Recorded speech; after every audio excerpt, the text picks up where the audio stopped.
Saludos, estamos de nuevo en Hablemos Claro de Salud, hoy con un invitado muy especial, el doctor Fernando Ruiz, exministro de Salud. Fernando, bienvenido. Muchas gracias, Ricardo, un saludo para ti y todos los televidentes. Muchas gracias. Fernando es 2 veces doctor. La primera porque es médico y la segunda porque es doctor en salud pública del Instituto Nacional de Salud Pública de México. Sí, señor. Y además, no vamos a contar toda su hoja de vida, si no nos quedamos aquí todo el programa. Tiene estudios en el Harvard School of Public Health en Boston y tiene estudios en la Universidad Javeriana en máster en salud pública. Toda una vida dedicado al sector salud, Fernando. Sí, ya no me acuerdo ni cuántos años, Ricardo, pero muchísimos. Toda la vida. Yo ejercí como médico prácticamente 1 año en medicina clínica y me dediqué al temas de salud pública y demás. Bueno, pues vamos a hablar con Fernando de salud. Él fue ministro en el anterior gobierno y estuvo al frente de la pandemia, así que nos vamos a meter en todos estos temas importantes. Lo primero, y para entrar en materia rápido, Fernando, ¿es necesaria hoy una reforma al sistema de salud colombiano? Ricardo, yo diría que hoy no es necesaria y tampoco es conveniente. Diría que no es necesaria porque en un sistema de salud siempre se necesitan ajustes y muchos de estos ajustes deben hacerse por vía legislativa. Pero es diferente hacer ajustes a plantear una reforma, y mucho menos una reforma en la cual la visión es prácticamente transformarlo todo y cambiarlo hacia otro modelo completamente diferente. Porque no es necesaria, porque el modelo que tenemos hoy en día clarísimamente tiene dificultades, ha tenido problemas, pero un modelo que ha probado ser que ha respondido absolutamente. Y me parece que tampoco es conveniente porque lo que se está viendo es que alrededor de esta reforma se está generando primero un entorno de incertidumbre absolutamente grande. Han aumentado todas las atenciones, todas las pacientes, personas que se mandan a hacer procedimientos pensando en que el sistema se va a acabar. Pero también hay otro tema también crítico y que vamos a ver probablemente el año entrante, y es que se está abriendo la puerta a que los intereses de los diferentes agentes del sistema se vayan a manifestar buscando generar ganancias del trámite en el Congreso, y también generar ganancias de las evidentes debilidades que está mostrando la propuesta del propio gobierno nacional. Metámonos un poco en esto que estás diciendo, y no es necesaria una reforma de fondo.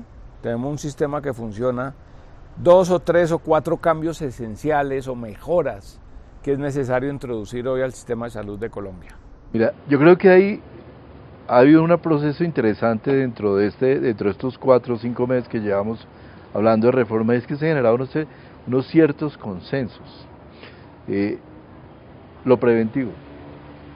Es necesario que el sistema de salud avance y profundice todas las acciones de prevención, que se llama prevención primaria, o sea, evitar que la enfermedad se dé, prevención secundaria y terciaria, aquellos que ya están enfermos y tienen enfermedades crónicas, de alguna manera a mejorarles su acceso y condiciones para que no se incremente la severidad y la mortalidad por la enfermedad. Es un tema en el cual es importante. Segundo, salud rural. Hay una brecha urbano-rural muy grande, y tú claramente conoces mucho de esos temas, trabajaste mucho en ellos.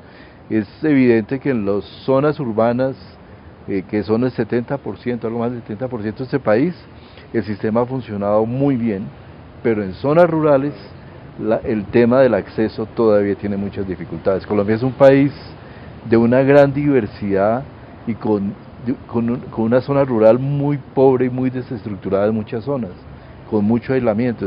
Es necesario avanzar en eso. Y así hay otros temas que, digamos, uno diría que son y que es importante: el tema del talento humano, mejorar los sistemas de contratación, la formación de profesionales, disponer la suficiente cantidad, que hoy tenemos limitaciones en las cantidades, pero también las condiciones de trabajo de los médicos y de muchos profesionales mejorarlas. Esos son 3 temas que yo creo que se pueden iniciar, pero los 3 temas necesitan realmente procesos, si es el caso legislativos, muy específicos, muy técnicamente estructurados y orientados específicamente a otros asuntos. No necesitamos cambiar todo el sistema porque eso implica unos riesgos muy grandes para toda la población. Y financiación, se habla mucho de que el sistema está un poco desfinanciado con el presupuesto de 2022. Financiación del sistema de salud, ¿hay que hacer mejoras? Mira, yo creo que ha habido 2 temas importantes. El sistema realmente tuvo un desfinanciamiento durante mucho tiempo. Yo diría prácticamente que desde los primeros años del siglo XXI, por ahí el 2005, empezó a generar un desfinanciamiento. La demanda creció de una manera muy importante y la población se ha venido envejeciendo, entonces eso genera una presión muy fuerte sobre el sistema. El sistema se desactualizó durante muchos años y el POS dejó de incluir muchas de lo que realmente estaba utilizando el plan de beneficios. Hoy en día logramos el año pasado actualizarlo al 97% de los procedimientos, al 90% de los medicamentos, pero estaba en el 60% de los medicamentos. Eso ha generado una presión fuerte de financiamiento que yo creo que el gobierno actual no la ha entendido en su complejidad, o no la entendió en un principio y pensó incluso bajar ese financiamiento, cuando además hay una presión inflacionaria tremendamente grande a nivel global en todos los insumos de salud. Entonces yo creo que también hay una necesidad de recursos, pero ahí las limitaciones son fuertes. Nosotros estamos ya en 7.9% del Producto Interno Bruto del país, o sea, en salud. El presupuesto de salud es casi 8%. Casi 8%, y se prevé que en los próximos 10 años vamos a llegar al 9%. Acaba de mencionar un tema, y la pregunta va a parecer rara, pero no soy experto. ¿Cómo impacta el precio del dólar, la subida del dólar en el sistema de salud? Lo está impactando muchísimo. Nosotros teníamos una previsión de que este año se debería reajustar la unidad de pago, o sea, la prima, lo que se paga por cada colombiano en salud se debería reajustar en un 14%. Hoy en día casi que uno hace una estimación de cercana superior al 16%. Esos 2 puntos, por el impacto esos 2 puntos porcentuales se están impactando muy fuerte los hospitales, con compras ya muy dolarizadas. Los insumos, los medicamentos, y muchos de estos temas que tenemos de falta de disponibilidad, desabastecimiento de medicamentos e insumos, están relacionados con esta presión inflacionaria también. La ministra de Salud hizo un nuevo anuncio de que subió el pago de la UPC. ¿Cuál es su opinión al respecto? Yo creo que al fin se está entrando un poco en razón, y la ministra del gobierno entraron con una visión de que aquí la plata se le estaban bolsillando las EPS, y si tú recuerdas, durante los primeros 2 meses, esa historia de que aquí, que sobraba plata, que la plata, eso no es cierto. Eso no es cierto. Y a mí me parece muy bueno que hayan entrado en razón en ese sentido. Pasamos, si la cifra es correcta, al 16.23. 23% seguramente. Yo creo que es una cifra aceptable. Lo que yo creo que hay que revisar con mucho cuidado es el incremento que se va a hacer al régimen subsidiado, porque que era más bajo. Que era más bajo y se ha tendido a mantener más bajo en este gobierno. Yo creo que es importante pensar que el régimen subsidiado debe incrementarse a un nivel muy parecido al contributivo, en la medida que el plan de beneficios ya es prácticamente igual. Señor exministro, usted le tocó manejar la pandemia del COVID-19. Eso fue una prueba de fuego pues para el mundo, para Colombia, una presión enorme sobre el sistema de salud. ¿Cómo salimos de la pandemia desde el punto de vista del sistema de salud? ¿Cómo respondió ese sistema de salud a este desafío tan tremendo? Ricardo, mira, a mí me tocó un panorama muy particular cuando inicié en el gobierno del presidente Duque. Si tú recuerdas, yo llegué 3 días antes del primer caso de COVID. 3 días antes del primer caso. Estamos hablando de febrero, marzo. Marzo 3 me posesioné, marzo 6 tuvimos el primer caso en Colombia 2019. De 2020. 2020. Tuvimos 3 días antes, llego representando a un partido político que no había estado en la coalición del presidente Duque, y llegó un gobierno que estaba en una situación muy particular también, después de los paros que había habido durante este primer periodo. La pandemia representó un reto fundamental para nuestra sociedad y para un gobierno, es decir, todos los planes de gobierno de los gobernantes nacionales, locales, departamentales cambiaron completamente. Es decir, ya la única prioridad se volvió atender la pandemia de salud. Entonces, yo creo que este ha sido, desde el punto de vista de gestión pública, uno de los retos más críticos que ha tenido gobierno alguno durante los últimos años. Nunca habíamos tenido un fenómeno que amenazara de una manera tan crítica la vida de los 51 millones de colombianos. Es decir, hablar de que un evento que tuvo al final más de 140.000 fallecimientos, un número, millones probablemente de personas infectadas, porque al final creo que la afectación fue muy grande, pues realmente representó un reto muy grande para un gobierno. Yo creo que allí el factor más importante, y además entramos con un sistema de salud tremendamente cuestionado, con un problema de legitimidad frente a la sociedad que arrastraba seguramente desde por allá desde el año 2011, cuando tuvo la famosa emergencia social y una crisis que se venía arrastrando a lo largo del tiempo, y que los diferentes ministros habían venido trabajando, pero que evidentemente dentro de la opinión pública era un tema muy complejo. Entonces, yo creo que lo más importante, primero, fue cómo consolidar desde la autoridad sanitaria, desde el Ministerio de Salud, la confianza del público, de la opinión pública, de los ciudadanos, y por otro lado también la confianza del propio presidente de la República y del propio gobierno hacia un ministro recién llegado a atender una pandemia. Creo que ese fue el primer gran reto que se tuvo que afrontar, y después viene todo lo que significó prácticamente un día a día durante 2 años y medio, en el cual tuvimos prácticamente una crisis cada semana, en una situación donde la sensibilidad social y la sensibilidad pública sobre cada cosa que pasaba era absolutamente crítica. Sí, yo en este programa, en este espacio, he hablado con varios invitados del tema y he dicho esto. Se lo voy a decir a ver si usted lo niega o lo ratifica. En Colombia no se dejó atender una sola persona en una UCI o en un hospital con COVID. Y todas se atendieron dentro de su plan de salud, o sea, sin pagar extra. ¿Eso es correcto o parcialmente correcto? Yo diría que eso es totalmente correcto. Mira, nosotros no vimos acá las situaciones que sucedieron en Italia, en Estados Unidos, en España. En Estados Unidos hubo gente que le tocó vender sus propiedades para atender a un familiar. Y la gente en las unidades de cuidado intensivo tenían que compartir un ventilador entre 2 y 3 personas. Al final te llegaba en Estados Unidos cuentas de cientos de miles o millones de dólares por la atención de todos. ¿Esto fue un esfuerzo colectivo? ¿Fue un esfuerzo de los hospitales? ¿Fue un esfuerzo de las EPS? ¿Fue un esfuerzo de quién? Eso fue un esfuerzo, yo diría que a 4 niveles. Primero, un tremendo esfuerzo del gobierno para generar y apalancar un financiamiento. Una inversión que fue prácticamente de 45 millones de dólares. ¿En qué? 45 billones de pesos. ¿En nuevas UCIs? En todo lo que significó la pandemia, de los cuales alrededor de 18 billones fueron invertidos en salud. El resto, todos los subsidios, porque es que la pandemia, el problema no era solamente que afectó. La pandemia del COVID nos costó en salud 45 billones de pesos. Salud 17, y en todos los programas sociales que hubo que hacer, sumado salud 45 billones. Correcto. ¿Eso qué implica? Porque es decir, Colombia es un país pobre, tú no podías encerrar a la gente sin asegurarle que iba a tener un mercado.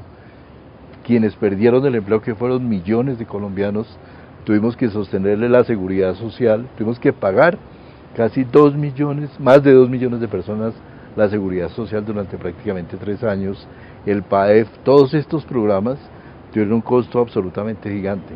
La construcción de nuevas unidades de cuidado intensivo, nosotros construimos 15 nuevas unidades de cuidado intensivo en las zonas más alejadas de Colombia, y en las zonas más complicadas.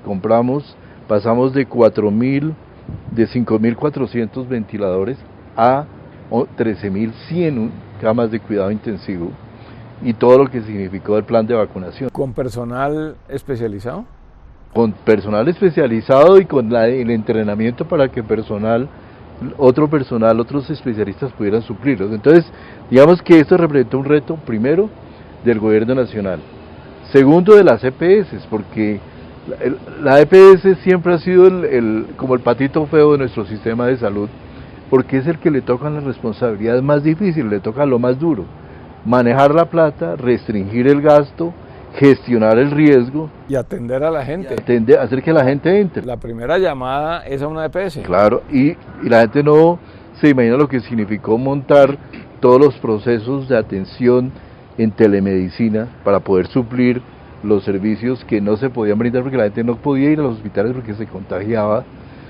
Todo lo que fue el manejo de cuentas médicas, toda la integración del sistema de vigilancia epidemiológica integrado con la acción de las EPS. Las IPS, porque Colombia, gracias a la Ley 100, entre otras, Ricardo.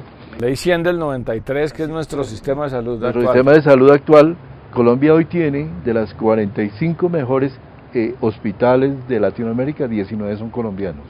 Eso no salió de la nada, eso sale del financiamiento y de la expansión de nuestro sistema de salud durante los pasados 30 años. Bueno, hablemos y el último elemento para decirte lo más muy importante que no puede quedarse aquí sin mencionar, el recurso humano médico y de enfermería, trabajadores de la salud que respondieron y que asumieron riesgos y que realmente se mataron atendiendo a los colombianos.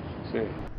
Mi caso personal se lo digo, a mí me dio COVID 2 veces, tuve 4 vacunas, las 4 por cuenta de la EPS allá en el sitio público del Movistar Arena. Y bueno, a Dios gracias, todo muy programado, todo organizado. Nuestro sistema de salud, doctor Ruiz, ¿es de los mejores o de los peores del mundo? Yo estoy convencido que nuestro sistema de salud, te lo puedo decir con toda tranquilidad, con la experiencia de 30 años de trabajo y de haber sido consultor en prácticamente todos los países de Latinoamérica y conocer a fondo los sistemas. El sistema de salud es el mejor sistema de salud de toda Latinoamérica. ¿Por qué? Porque es un sistema, primero, universal, completamente universal. La cobertura es universal, 99% de cobertura de aseguramiento, cerca del 77% de acceso efectivo en los indicadores internacionales. Tenemos un sistema que es solidario, donde el financiamiento es solidario y las poblaciones de mayores ingresos apoyan y apalancan, y es una financiación mixta, no es un sistema puramente público en su financiación, donde el gobierno pone la plata, sino de todos los ciudadanos ponemos el dinero. Y también es un sistema universalista y garantista. Tiene una universalidad en la atención, en el servicio de salud, y la garantía es prácticamente toda, que es donde tenemos los mayores problemas. Un sistema tan garantista que los financiamientos a veces no es suficiente para dar todo eso que el sistema promete, pero que si tú comparas nuestro sistema con sistemas como incluso el canadiense o el inglés, los tiempos de espera aquí para cirugías, para atención, para consultas especializadas son menores de los que uno ve en Inglaterra o en el Canadá. Todo con unos recursos que yo diría que probablemente no pasan los $1.000 per cápita año. De gasto anual por persona. Por persona. Que probablemente es mucho, con la devaluación probablemente sea mucho menos. Hay sistemas como el sistema norteamericano que gasta el 18% del Producto Interno Bruto en salud y tiene casi un 25% de personas que no tienen cobertura de seguro. Cerremos, doctor Ruiz, con el futuro. Ya estamos a puertas del 2023. En toda esta discusión que hay en el país, seguramente un proyecto de ley que viene de parte del gobierno, ¿cómo ve usted el futuro y cómo le gustaría que fuera el sistema de salud colombiano en el futuro o la reforma que se haga? Yo creo que es ineludible que vamos a tener un proceso de discusión de reforma en el Congreso. Me genera mucha inquietud que seguramente no vamos a tener un solo proyecto de ley del gobierno. Las deficiencias técnicas que al menos se ha evidenciado en lo que dice el gobierno, de que lo que va a ser su proyecto de ley, le van a abrir un boquete muy grande a que hayan otros proyectos de ley que estén compitiendo y tengan que acumularse en el trámite por el Congreso. Y eso nos va a generar un mare magnum regulatorio muy complicado y se nos puede perder mucho de la estructura del sistema de salud en el ámbito de esa discusión. Y los diferentes actores del sistema van a estar tratando de presionar al Congreso, a sus diferentes parlamentarios, para generar un modelo. De manera que vamos a entrar en algo que no sabemos cómo va a ser, cómo es, vamos a tener una entrada de una cosa muy compleja y al final un resultado totalmente incierto lo que va a resultar. Y allí es donde creo que tenemos las mayores dificultades, porque podemos perder muchas de las ganancias que hemos tenido. Hoy en día, los 125.000 personas que en Colombia tienen VIH, tienen tratamiento garantizado mes a mes con los mejores medicamentos. Un sistema con un problema de financiamiento, donde uno de los agentes termine capturando rentas, termina afectando al pobre ciudadano. Colombia puede tener fácilmente 15 millones de enfermos crónicos si contamos diabéticos, hipertensos, personas con enfermedad renal. ¿Qué va a pasar con la atención de todos esos colombianos si el modelo que termina saliendo allí no es un modelo que tenga la misma estructura de garantía que tenemos ahora? Yo creo que ahí, en el mediano plazo, en el corto plazo de lo que va a ser el año entrante, vamos a tener un modelo muy complejo. Y yo que quisiera que saliera un modelo donde se buscara actuar y regular, reformar lo que se debe reformar. La necesidad de un modelo preventivo, la necesidad de un modelo que atienda la salud en las zonas más rurales y pobres de Colombia, y un modelo que mejore las condiciones de trabajo de los trabajadores y profesionales de la salud. Esos son los tres elementos que realmente necesita una discusión. El resto, seguramente también algún tema de financiamiento, pero el resto realmente es donde tomamos los mayores riesgos. Viene entonces un año activo, un año con mucha discusión en temas de salud, muchos riesgos. ¿Va a participar en el debate, exministro? Yo he tratado de no participar en nada. Duré 100 días que no hice ninguna declaración, porque yo creo que todo nuevo gobierno siempre necesita un espacio para actuar, pero claramente, obviamente, yo creo que a todos los colombianos, independientemente de que seamos de sector salud, que no seamos, creo que nos debe tocar tomar una posición frente a lo que implica esto. La reforma más importante del sector salud, tú tienes mucho que ver con la Constitución del año 91, Ricardo, de toda esa estructura de cambio que implicó la Constitución del 91, el programa social más importante probablemente y crítico, lo digo con tranquilidad, es el de salud, porque ninguno afecta los 52 millones de colombianos, ninguno afecta a aquellos que son más débiles y frágiles en la vejez y en una sociedad que ha venido envejeciendo y volviendo cada vez más vulnerable.